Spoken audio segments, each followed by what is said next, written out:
It's time for the Hockey Writers Grindline, a weekly show covering everything Detroit Red Wings. Brought to you by our own iconic top line of Wings writers. Sit back and enjoy The Grind. Hello, everybody, and welcome into another episode of The Grind Line here at the Hockey Writers. I'm your host, Matthew Zator, and as always, I'm joined in by my line mates, Evan Sabourin and Devin Little. Guys, we're back on the other side of the roller coaster. We were really positive last week on that 3-game winning streak, and now the Red Wings on a 3-game losing streak. So I know, Evan, you were saying we jinxed it by being too positive. Well, it looks like we did. So how's it going? Oh man, I think it's time for reality to set in. And this crazy thing is like no one seems to want this last wild card spot. Like Washington, no. We're still in it, but it feels like we should be like 10 points out. It's painful. It's painful to watch these games. You know, God, dude, we got the murderer's row here at the end. It's just not fair. But you know, such is life. Same old, same old. Devin, how you doing? Devin, how's it going? I'm doing good. It feels, to your point, it feels like we're in the part of the roller coaster where the fun stuff's over and they're just trying to get you back into the loading dock. You're kind of just like turning and going through the motions, and you're gonna get off the roller coaster shortly. I'm doing okay. And to your point, Evan, murderer's row at the end here, absolutely. And it would be a lot easier to stomach it if that 7 or whatever game losing streak earlier in the month didn't happen, right? They have more wins there, then you can stomach the losses here a bit more. But that's why you have to win those games, right? Yeah. Well, I mean, like you guys said, they're not out of it, but it's starting to become a bit the odds are not good, and we'll talk about that. But before we get there, let's do our one good, one bad from the past week. Unfortunately, it's the other side, and there's probably a lot of bad than good, but let's see if we can find some good out of here. So I'll start with you, Evan, a good and a bad from this past week. Well, again, I'm going to sound like a broken record, and I'm going to go to my same good as I had last week. And if you guys, I don't know, you can kind of see this, but Vladimir Konstantinov was back on the ice this week with Bell Tire's sled hockey team, Kim Muir's Can't Skate, Can't Play program. And God, that was just good to see, man. I'll never stop loving this guy. I'll never stop cheering for this guy. And anytime I see something, you know, that he does well, and just to see him out there, it just it warms the heart. And I'm sure it does for most Red Wings fans, because everyone knows that everyone loves Vladdy. It's just common knowledge these days. My bad is, I mean, this week was bad. It's just, everything. What do you say? You show up in that Hurricanes game at 4-0, and the Capitals game, and we're right back to where we've been for most of the season, with just these poor defensive plays, poor miscues, and it was nice to finally see Lalonde call some players out, and I know we're going to talk about that later in the show, but I feel like he waited a little too long, 70 games into the season, to start pointing fingers at a couple of guys that have been struggling because they've been struggling a lot this year. So I don't know, man. It's that roller coaster ride. I'm sitting there right with you, Devin, waiting to get off this thing, man. It's too much. Yeah, I shut out in the last two out of the last 3 games that were shut out. I only have 3 goals this week. I mean, it's not good. Devin, over to you. A good and a bad. My one bad is going to be honestly just like, so it's gonna be Jeff Petrie, but it's not even like Jeff Petrie specifically. It's that like all of social media is dumping on this guy for a lot of reasons are deserved. He's been not great, let's be honest. But it's gotten so bad to the point that like you have like beat writers and other, well-respected people in the community coming out to like trying to defend him as like, no. In this instance, it was actually Rasmussen, his fault that this happened. No, Petrie did his job. Like, it's so bad that like you're having to have people like stick up for Jeff Petrie, and By the way, did you know that his dad played for the Tigers? No. Crazy, right? Uh, my one good is actually the reason why I'm wearing this hat today. The Grand Rapids Griffins clinched their first playoff berth in 5 seasons this week. Yeah. There may not be playoff hockey in Detroit this year, but there will be playoff hockey in my backyard. I'm very excited about it. And honestly, I think Red Wings fans should be excited about it because that means the kids are playing playoff hockey, right? You're going to see Edvinsson playing meaningful games. You're going to see Berggren, Casper, you name it. Kosa, especially Kosa's really kind of starting to cement himself as the guy in goal there. A lot of good things happening in Grand Rapids, and it's kind of a shame that it's kind of getting overshadowed by the mess that's happening in Detroit right now. But like I said, a lot of good stuff happening in Grand Rapids right now.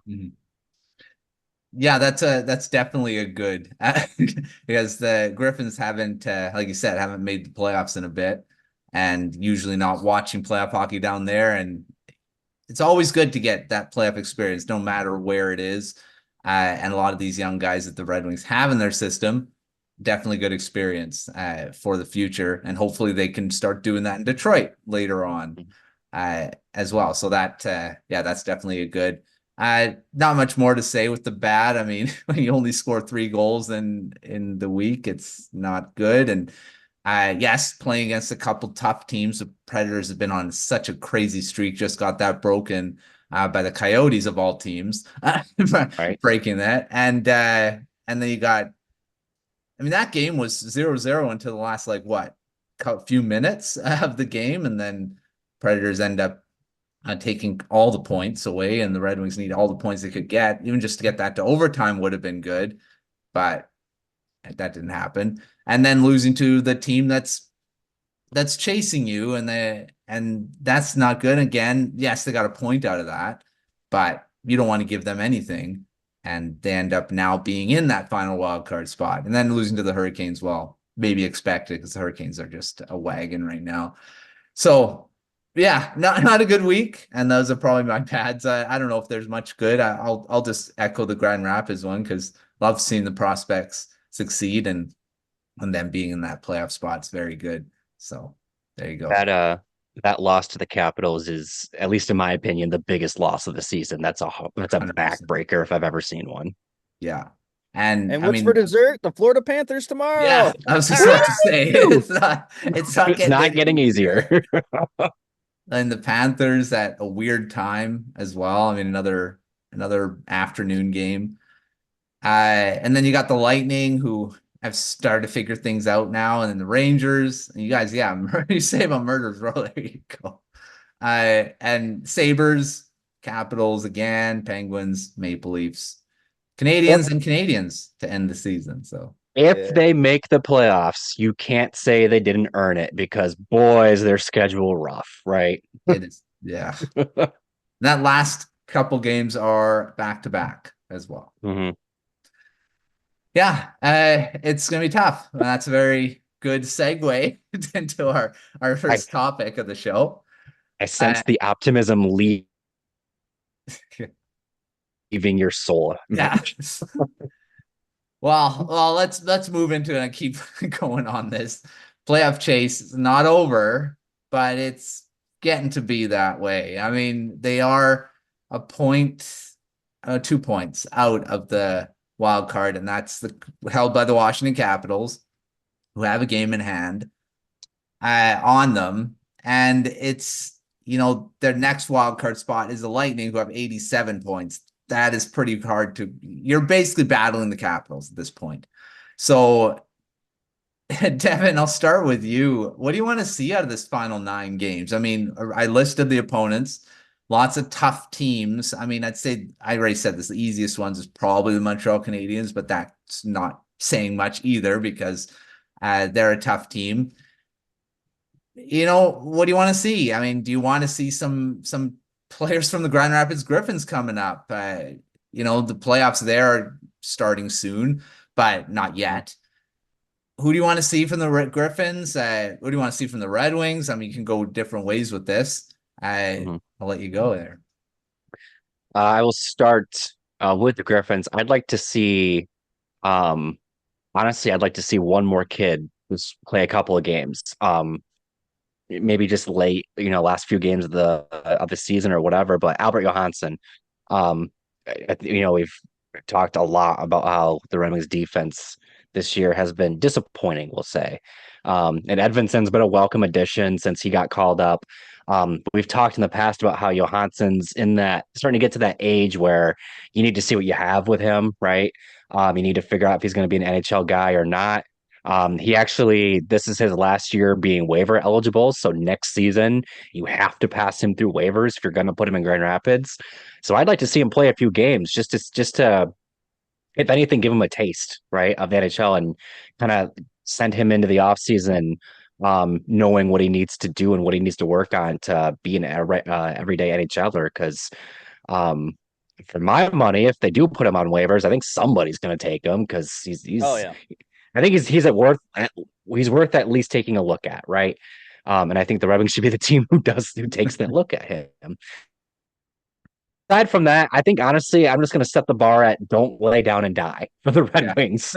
I'm past the point of being optimistic about making the playoffs. If they do, great, but also if they do, they're going to get killed. Let's be honest. So I would just like them to not lay down and die. I'd like to see them fight to the very end. I don't want to see any 8-3 games. I don't want to see even this game against Carolina. The score wasn't super lopsided, but like the game was. I want to see them have fight. That's been one of their best characteristics this season is that they have had that fight. And I don't know, maybe win a few games, stay in the race as long as you can. If you get in, great. But just, I don't know. I don't want to turn, I don't want to, there's 9 games. I don't want to turn off the season before it's over. It's been a good season all in all. I hate for it to end with a fizzle. I want to see it end with a bang first, so to speak. Yeah, I'm on board with that. The thing is you don't want to lay down because they're not done. I mean, until you're mathematically eliminated, you've got a chance. Yeah. And I mean, the Capitals don't have an easy schedule either. It's really interesting looking at the Capitals because they're minus 30 goal differential, and that's usually not something you'd say. Yeah, they're a playoff team. Crazy. It's pretty crazy that they could be a playoff team. I think the Capitals are going to be done in the first round really quick too, but either one, they're going to be playing either, you're looking at the Bruins or Rangers at this point, or the Hurricanes. I mean, there's so many teams that could end up being in that first Eastern Conference seed. And I think the Red Wings just keep fighting and see where it goes. I mean, I don't know how many wins they're going to get out of this stretch, but all right, Evan, over to you. What do you think about the Red Wings last 9 games? What do you want to see? Call-ups, just overall play. What do you want? Yeah, well, I got to echo Devin's statement there. I think most Red Wings fans nowadays are clamoring for Albert Johansson to come up and get a look at this guy. These last 9 games, it's kind of like I can teeter either way. One of my biggest concerns right now is how they finish out the season, but making the playoffs, like what is Patrick Kane? When are we going to find out what his deal is? Because God, if you start looking at next year and Kane doesn't come back and like Yzerman has so much work to do on this defense, and these guys, God, you look at their salary, you look at this their salaries for next season. I mean, you got Sherrod on the books for 2 more years. Ghost Bears most likely gone. Justin Hole's on the books for 2 more years. Jake Wallman 2 more years. Ali Mata's through next season, and same with Petrie. Those guys can't come back. At least 2 of those guys have got to go, and I don't know how he's going to do that. They're going to have to look at some buyouts here, and it's it's just hard to imagine. And Kane doesn't come back. I mean, that's a big blow for the Red Wings as far as as this team improves. Because I mean, where is this team right now if Kane wasn't signed this year? I mean, you're looking or dropping in the standings. The other part of me doesn't, looking at this draft coming up, it's a deep draft. It's a really deep draft, and so I'm hoping the Red Wings get a good pick and we do something well there. But I mean, this season's just the ups and downs, it's just been deflating for me. It's hard to watch different. I feel like every other night I see a different team out there, One that comes out on, firing on all cylinders. Another one that just seems too passive and doesn't care. I'd like to see Lalonde light a fire under some asses, Mhm. and get this thing going these last 9 games. Because I mean, technically they're not out of it, but I think our mindset as fans and as writers that we think that the way they've played so bad, this losing streak, the poor play, like we're already counting them out, and technically they're 2 games out or 2 points out. Mhm. So it's hard for me to be optimistic with the way they've been playing lately about this playoff thing, but there's so many things that if them missing the playoffs could, if that's like, what if that's it for Patrick Kane, then, well, you know what? Let's fire it up and get in those playoffs. But I don't know, man. Yzerman's got a lot of work to do this offseason. This is not a team you want taking into the playoffs. They will get hurt badly in the first round. So, yeah, again, I gotta echo Devin and say I don't want to see him just lay down and die. Like let's show some pride in the wing wheel these last 9 games, and if the playoffs happen, great, but it's hard to see right now. Yeah, I'm looking at Tankathon's strength of schedule rankings here, and I mean the Capitals and the Red Wings are 13-14. So like I say, the Capitals don't have a really easy schedule either. They're playing Hurricanes, Bruins twice, and the Lightning once, and they've got a few more easier opponents. And one of them's Red Wings. At least you're looking at that. I've been looking at Tankathon's mock drafts. Yeah. The 13-14 range. We'll talk about that soon here too. So yeah, I don't know. I mean, I don't see the playoffs. I mean, I was a little more optimistic a week ago about it, but yeah, 2 points out, but there's just so many teams here that I don't know. I don't see a lot of wins coming from. I mean, it's just all these teams, unless they start playing, I don't know. Like a lot of these teams, once they make the playoffs and they're high and they don't really have a lot to play for. A lot of these teams do. I mean, they're all within striking distance of the President's Trophy, division, all that stuff. So they do have things to play for. So I don't know if they're gonna play easier against some teams, but yeah, I don't know. I don't really see a lot of wins, unfortunately, coming out. Yeah. At the same time, though, I think this is a perfect opportunity to get some of these kids' feet wet in the Yeah. NHL. They're gonna have to go with some kids next year because a lot of these guys won't be coming back. Yeah. Devin made a great point of Johansson. They're not gonna lose that guy on waivers. They're not even gonna. They won't test that theory. Not at all. They'll get picked up immediately. All right, off the rush, and I want to keep it on Grand Rapids because there's some positivity there. So let's get some positive stuff. Devin, who are you watching the most? Who will you be watching the most in the upcoming playoffs for the Griffins? I'm actually going to say Kosa. I mentioned in my one good that he's kind of starting to cement himself as the go-to option, and I think that's leading him into next season really nicely, where I think he's going to be kind of the everyday starter in Grand Rapids and start to, fill the mold of a true like number 1 guy, and that's what he was drafted to be, right? And he'll be like 3rd on the depth chart and blah blah blah blah blah. And I think that starts in the playoffs. I think I even going back 2 years ago when he was with the Edmonton Wheat King or Oil Kings. There's a bunch of Kings in the WHL. Edmonton Oil Kings, where he led that team to a pretty deep playoff run. He's had success in the playoffs in the past, and that's kind of vaulted him into the next season where he's played at a higher level. That year he went into the ECHL, and then with the Walleye last year, he vaulted him into the AHL this year. So I'd like to see a strong playoff run for Kosa that then leads him into next season where he's the guy in goal for the Griffins.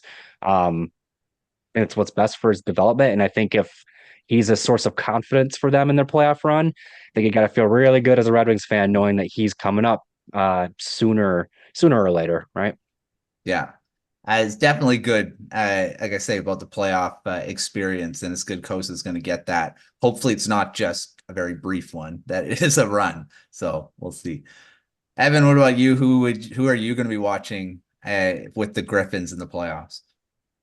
I'm all. Oh, first off, I got to get the AHL TV package out here. Got a connections there, Yes. Devin. Let me know, but I definitely will be. I think there's like a free trial for like the first week or something. Uh, I'm all eyes for me are going to be on Marco Casper. I really want to see the Red Wings buyout cop this year. You can't pay that guy that kind of money for a third line center, and the way his play has just deteriorated over the last 2 seasons. It's hard to justify that contract for what it's worth. You know, Compher's I'm I'm I'm happy. I'm okay with Compher as a second line center. I think he's more of a third line center, but Mhm. I want to see what Casper can bring. You know, this guy was a top 10 draft pick. This will be his what this is his was drafted 3 years ago, so it's the second year. Draft year plus two. I think it might be time to start giving him a look. And I wanted to see him get he only had that one game last year, and of course breaks his knee, of course. But I'd like to see him get a shot towards the end of this season, and then hopefully next. So that's the guy I think's going to be a vital piece. It's still the jury's still out on him. He started off rough this year, and then his play has really picked up the last 2 months. So he's going to be an important part of this team if he pans out, and I'd like to start seeing him get his feet wet. Casper's definitely a big part. I talked about him on Prospect Corner the last episode. We did a bit of a dive into the Red Wings with the farm rankings, and yeah, I've been really impressed with how well he's adjusted to the pro game from, like you said, the rough start, and then looking like he's started to figure out the AHL in the last few months, and that's good. We'll see how he does in the playoffs. I think he's one of those guys that could be a big performer in the playoffs, not just in the AHL, but the NHL at some point. Very good two-way center. We've talked about him a lot over the 2 shows here. So he is very exciting, and we'll see how he does in the playoffs. I'll add Carter Mazer too. I Yeah, gotta yeah. keep eyes on him too. I think he's going to be a big part of this team in the future. So it's good to see these kids getting this kind of experience playing together, and hopefully they all pan out because we need them. And hopefully they start playing them too. I'll stop signing veterans and pushing them out. All right. Let's talk about our let's pay the bills and talk about our Substack here at the Hockey Writers. And great newsletter you get in your inbox 3 times a week. Also got the premium tier with lots of great stuff. We got there's a new column, Red Wings Unfiltered. Great opinions from Jordan there. Take a look in the description below. You can get access to the Red Wings. You get access to all this stuff at the Hockey Writers Substack with all the teams, prospects, hockey history, all that fun stuff. So take a look in the link below there.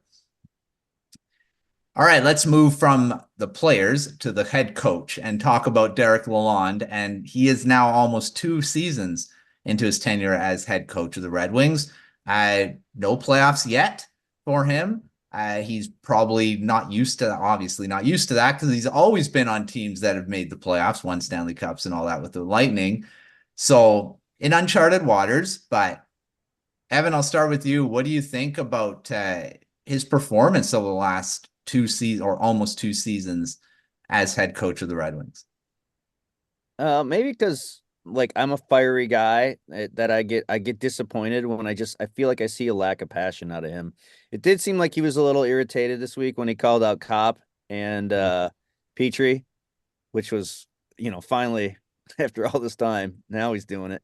But I want a coach who's a little more passionate, is a little fiery. I mean, look what Tortorella's an asshole, but look what he's doing in Philly. Like he's holding people accountable, and it's hard for you to tell me that Lalonde is holding players accountable when they're running these same guys out every night.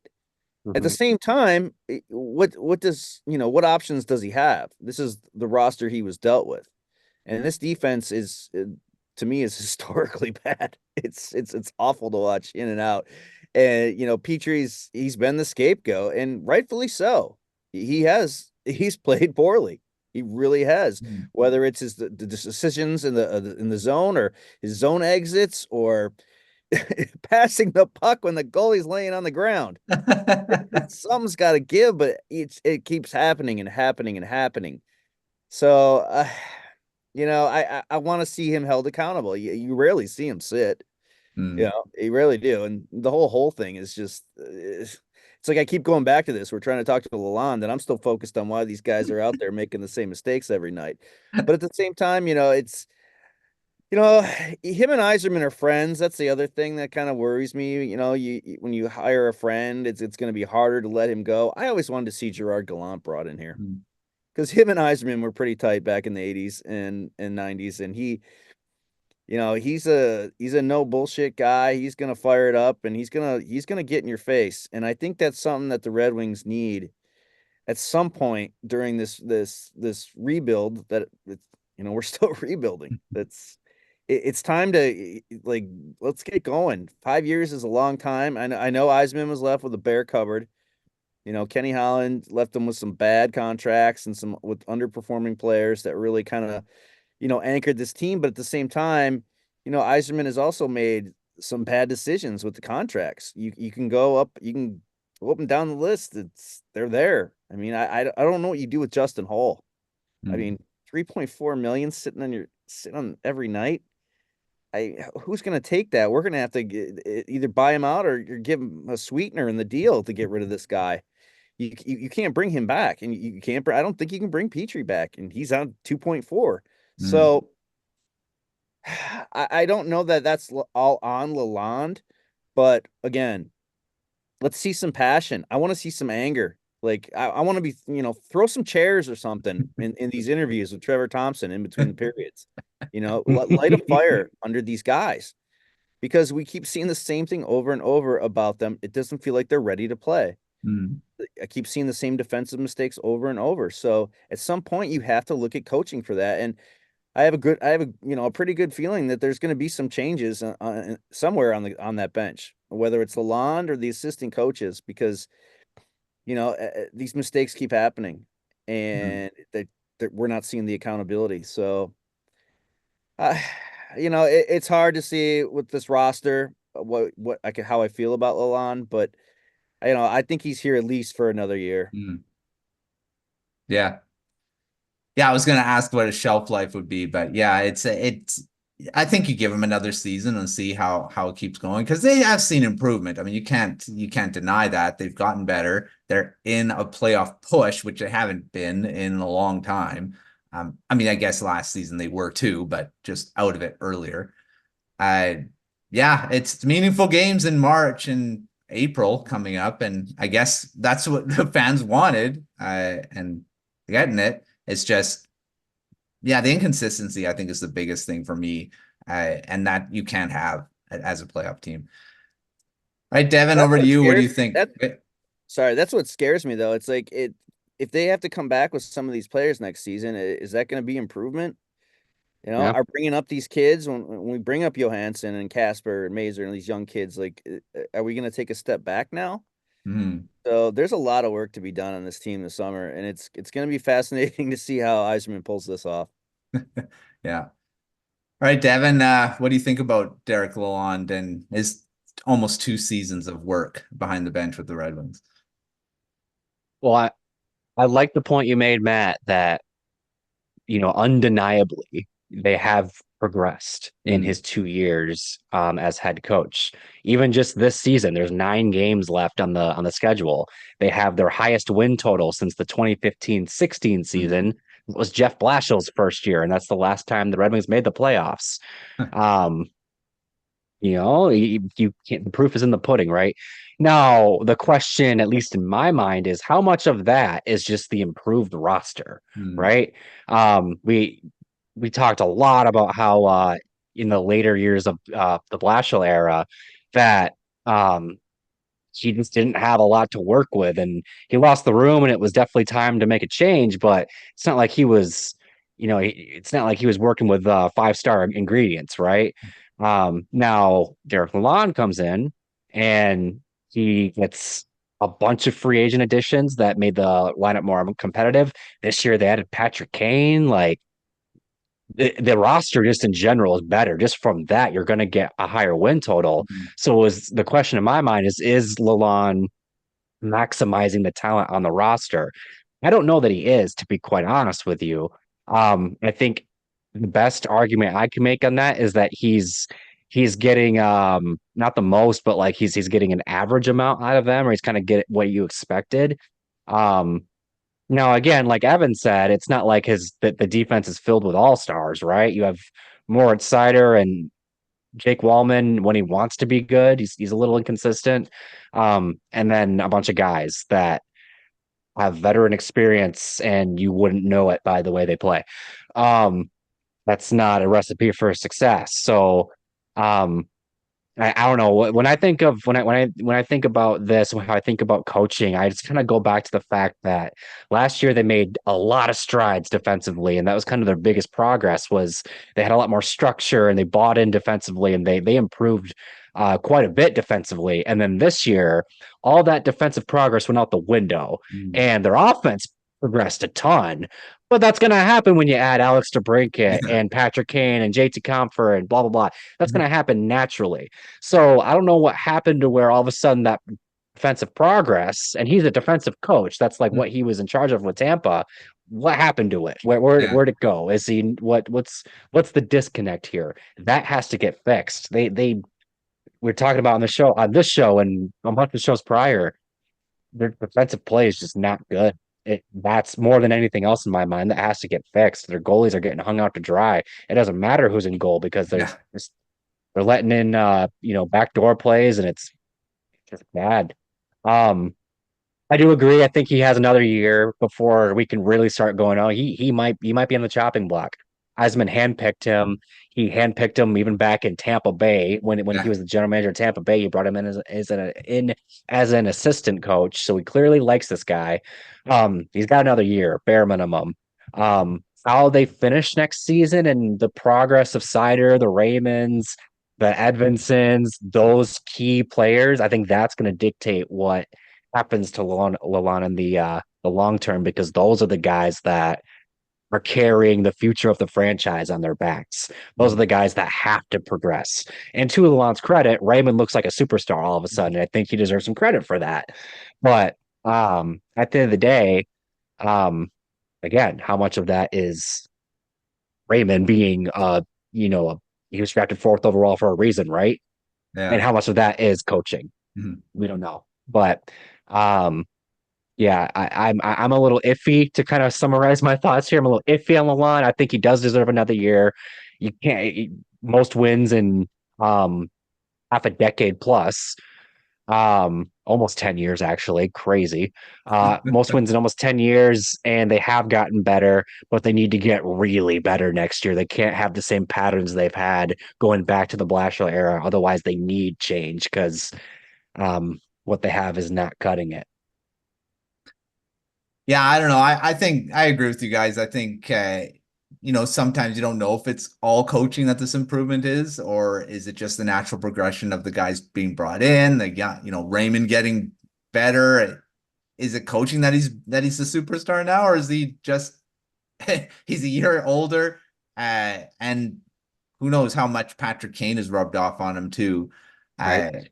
So DeBrincat, lots of guys that he can learn from. And yeah, we'll see how Lalonde does in this next season as head coach, and maybe they'll make the playoffs and he'll show his playoff experience too, and we'll see. All right, moving on and we're going to move from coaching now to the general manager again here and talk about trades that could happen. They're gonna end this season in the weird spot in the standings. Either they make the playoffs, which, I mean, they're going to have a pick later in the round 2. If they don't make the playoffs, they're going to be in that position where the wild card would just barely didn't make it, which means it's the 16 to 20 range in the 14, draft, 15, 16, whatever, yeah. right? It's going to be that weird spot in the draft where you could get a good player, but not a great player. And we talked about this on Prospect Corner too, of what the Red Wings could target in that range. Lots of great defensemen in this first round. So But there's also the option of trading it. So that's what we're going to talk about here. We'll talk about the draft later on. Devin, what do you think about that? I mean, this pick is still valuable. I mean, teams will obviously want first round picks. Would you, if you were Yzerman, entertain the idea of trading it for some immediate help? I mean, this rebuild it's got to progress. I mean, we got to still do some stuff to make the team push through this playoff wall that they've kind of hit. Would you do it? And who would you target? We talked about UC Saros. I don't know if the Predators are going to do that now that they're seem to be on track of, and he's been a big part of this. So who would you target? Would you trade it? I would entertain it for the right help. Um, and it probably also depends on who's still on the board when you're getting around the time of that pick, or what you think you might get. Listen, we all know the Red Wings have a really good prospect pool, a really deep one, right? They've had years of, since Yzerman took over, years of just adding picks, adding prospects. So many prospects they don't even know what to do with all of them. They have so many defensive prospects that it's a foregone conclusion that not all of them are going to wear the winged wheel. There's just not enough spots, even if they all hit. There's just not enough spots in the roster for all of them. They're starting to be pretty deep down the middle. You have Casper, Danielson, some other guys that can be bottom six centers, and then you even have two potential starting goaltender prospects in Costa and Augustine. Like, there's depth all over the place when it comes to the prospect pool. I'd like to see them target a winger, to be honest, because I think, outside of a few guys and Lucas Raymond, they don't have a lot of impact guys, young guys on the wings, and I think that'd be a good thing for them to target. Um, but if that's not going to be there in that range, I think this is actually a really good opportunity to potentially add an impact player. Um, if you're sitting, I don't know, 24th overall, that pick doesn't have the same value as 15th overall, right?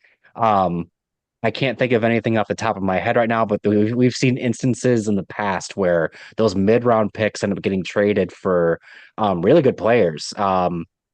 And a player that does come to mind is UC Saros, because I think what this team needs more than anything else, and I'm writing an article about it right now, is they need to move away from the tandem, the 1A, 1B. It's just not working for them. It hasn't worked for them. They need a guy who they can rely on night in and night out to be their guy in goal that's just going to provide consistency for them. Saros comes to mind because he might be available and he's young, and he's still got some good hockey in him, and I think he would bridge the gap between now and Kosa and Augustine or whoever very well. And he'd be that just undisputed guy. But it doesn't have to be Saros, right? But I do think it's got to be a guy in that mold that can be a true number one. Outside of that, maybe another impact winger like an Alex DeBrincat, but not a DeBrincat. I just mentioned they could use another impact winger. If one of those becomes available, I'd think about it.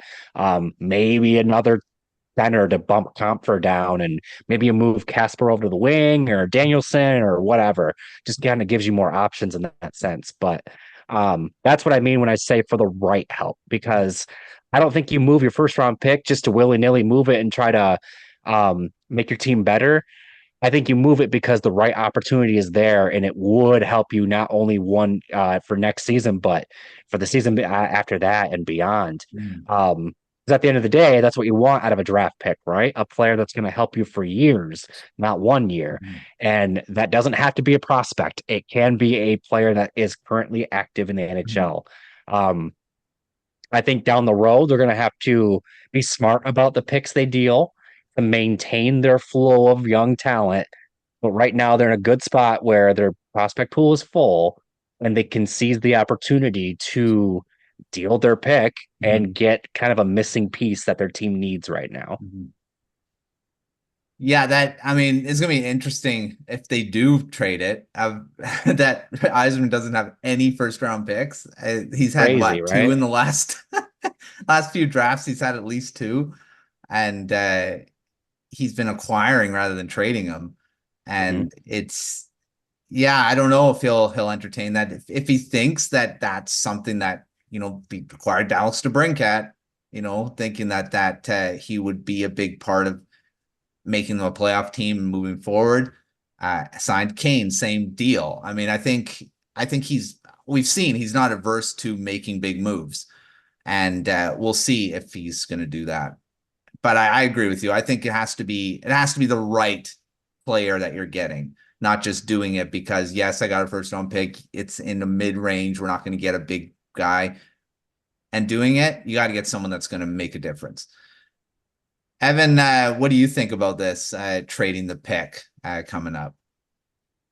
Yeah, I don't think Yzerman does that. I think, he consistently talks about building through the draft, and God knows he loves his prospects. And, I just pulled up my favorite website because you brought it up earlier, Zator and Tankathon. And, looking at these mock drafts, I mean, there's a lot of good players between 10 and even, 20.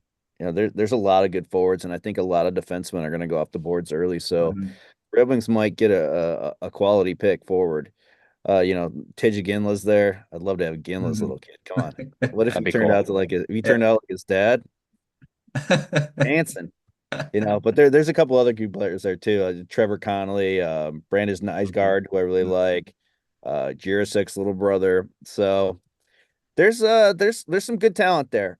Saros, yes, I would love Saros if that was the case. It's going to be hard with him. Like, is he someone that's going to want to play and sign here after if he gets traded? Knowing that what we have in the minors, Kosa and Augustine, is he looking? He's probably looking for something more a long term. And I think the Red Wings are set on Augustine and Kosa being goalies of the future at some point. One of them's got to hit, right? Mhm. Uh, yeah, I'd love Saros, but here's a name that I thought up because I know we did talk about this earlier in the day, and it was a guy who we kind of passed on in Rasmussen's draft year, and it was Martin Necas on Ooh, there you Carolina, go. and he's a bigger forward. He's 6'2". He's a grinder. He plays hard, and he has some good scoring talent. So the Red Wings took Rasmussen 3 picks before he went at 12. And I remember Red Wings Twitter because I'm always trying to keep receipts. And there was a lot of people clamoring for Netchus to be that pick where Rasmussen was. And he's a restricted free agent after this season. Carolina's going to be in cap hell Mm. because they got some guys that are going to have to pay, especially Genso looks like he's fitting in there pretty well, and I'm sure he's going to want a longer term. And Carolina looks like a wagon, and when you have a wagon like that, and you go that far, if they do tend, I think they will go far in these playoffs. You're not going to be able to bring everybody back, and everybody wants a raise. And I think he fits our timeline. I believe he's 25 years old at the moment. Like his style of play. That's a guy I would who I would like to bring in. I don't know what Yzerman says. Again, we don't know who's out there and who's available yet. It's hard to predict, but that would be a guy that I would think would fit in our system and a guy that I really liked. Yeah, 71 points last season, 52 this season. I think he's been a little bit, well, he was injured. I don't know if he's been injured this season, but yeah, he's a really good player. And you're right, he's 25.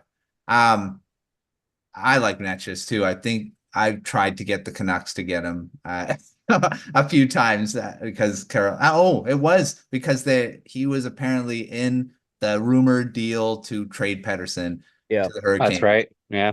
Natchez was in there. And he might not even And cost the first round pick. I yeah. don't know that he would.